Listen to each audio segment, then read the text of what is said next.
I think kuZimbabwe kune zvinhu zvakuda kuitika manje kozvinezvi. Ndadzoka muri yeZimbabwe nema-updates manyama ndiri kusangana nawo. Pane post yakabudiswa naadvocate Nelson Chamisa, it was 2 days ago, handina hangu kuda kuitora serious because madays acho ndakangoti maybe vari kungotaurawo zvinhu izvi se-Sabbath day zvavangagara vachingoita mazuva ese. But panapa nyaya iyi regedza timbotadzokera pane post iyoyo vari kuti fellow citizens, it's a matter of time you will see, fully know and will understand the true meaning, essence, substance and significance of the words God is in it and shall all be happy again. Blessed Sunday. Ndo mashoko avakabuda vachitaura musi weSabbath. Vanhu vakaona kuti maybe it's not Nelson Chamisa, maybe kunaona vanhu I understand, kuna vamwe vanhu kuti Nelson Chamisa vanotozongomuziva akutanga kuita marali kana kuti akuningiririra, but it's different now.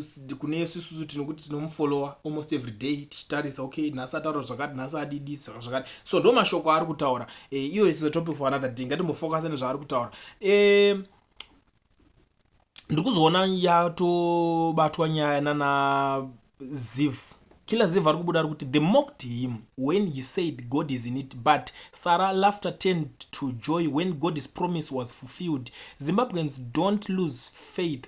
God is not sleeping. Answers are near to those who see beyond the noise. The time of deliverance is closer than you think. That's Kila Ziv, a former MP with ZANU-PF. Ndo zvaari kubuda ari kutaura. I don't know kuti it's a confirmation iri manje panapa God is in it. I don't know kuti ichi chiri kuitika panapa, but ndisandaningirira pana anonzi Never Maswera sei anombobuda futi munoziva International Cables Network chincha vanhu ndo vakomana kuti vanenge vachingobudisa chingotaura zvinhu zvakasiyana siyana zvinenge zvichingoitika ende zvizhinji zvacho zvichiitika, vasi vanhu vaya kuti vanohwishura right kana kuti vanopotsa, ivo vanenge vachingondonga tsono chakati chiri kuita chakati chiri kudai, so vachiudzwa nyaya nemasources avo. Navo vakubuda vari kuti dear Ziyambi, kokusunga geza how far mave papi. If I were you, I would be planning my exile in time, because ukasabuda I will personally be visiting you in Chikurubi to watch and record your deterioration on a weekly basis.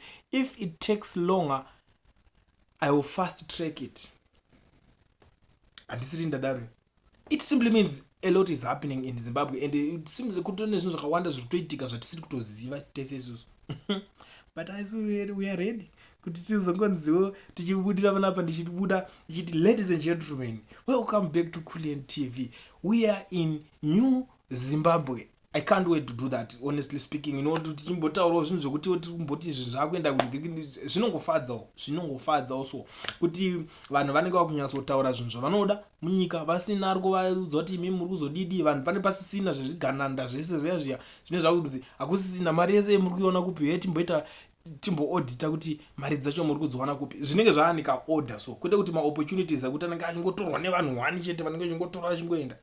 Zvine zvakufadzawo vana venyu vamwe vari kutryawo life nevaningina vedu staff vari kutryawo life vakukwanisa kuwanawo kana angava matenda iwavo vanenge vakukwanisa kumawana.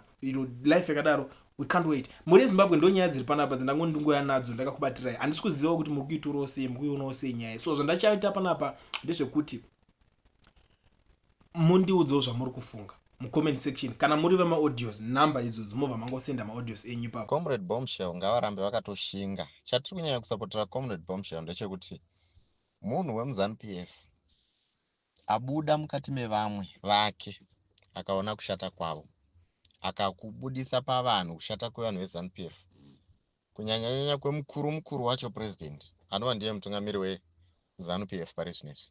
So kana tichiti ZANU-PF tikutaura baba veZANU-PF zvese nezvimbwa zvese zvirimo muZANU-PF.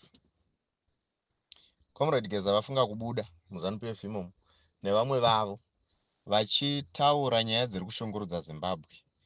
Tingati inyika here iyoyi. Izvezvi recently kwakaita accident kuBeit Bridge, imwe yakaitika nezuro paBeatrice apa.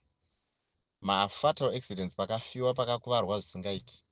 Vanhu vakarohwa nezuva kwenguva yakareba vasati vatorwa, vakanga vafira pasini. Vamwe vakanayiwa nemvura, zvitunha zvakangoti mwarara murodhi zvichinayiwa nemvura. Asi tichinyeperwa kuti kune maambulance, mahelicopter ambulance ariko. Even maroad ambulance yacho anongonzi ariko, but hatimaoni pamacritical moments akaita seiwaya. Saka ndo zviri kutaura naComrade Bombshell kuti hatichazvidi izvi zviri kunyadzisa, zviri kutirwadzisa isi vana veZimbabwe. iyezvizvi ndandichiona imwe interview yakaitwa nevamwe kuBedbridge vachiinterviewa masurvivors eaccident yekuBedbridge pakafiwa nevanhu 25 vanhu vakafa paya paya. Do you know kuti vazhinji vevanhu vakazofa paya ndevaya vatakaona muvhidhiyo yekutanga vachishanyarika shanyarika vari vapenyu.